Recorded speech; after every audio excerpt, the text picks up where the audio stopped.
Mamaya na ang inaabangang Alas Pilipinas Invitationals kung saan makakatapat ng ating kupunan ang mga malalakas na volleyball teams sa Asia. Para bigyan ng mukha ang balita, Mobile Journal, Denise Valdesancho.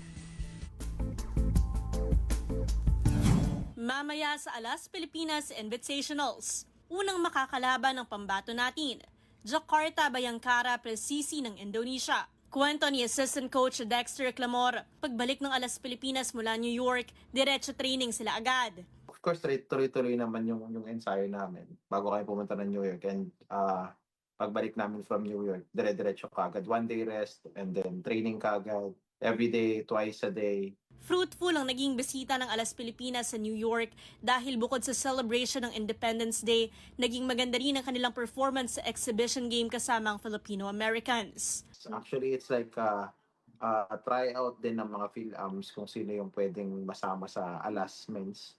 So, it was a very, very good game. It was a close game. Ngayon, binubuo pa rin ng team ang chemistry kasama ang mga nadagdag na collegiate players. Kabilang dyan sina Jericho Adahar at Kennedy Batas, maging ang newest edition Phil-American outside hitter na si Jackson Reed.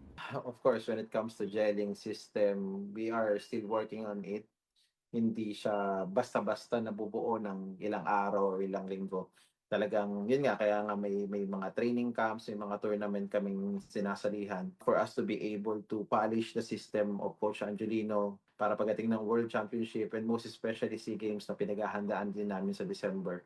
Mas buo yung team at mas mabigay mismo ng Alas Pilipinas Men's yung best ng bawat isa. Mapapanood ang laban ng Alas Pilipinas kontra Indonesia mamayang 7:30 p.m. sa Smart Araneta Coliseum at magtatagal ang invitationals hanggang June 12. Mobile Journal, Denise Valdesancho po, hatid ang mukha ng balita.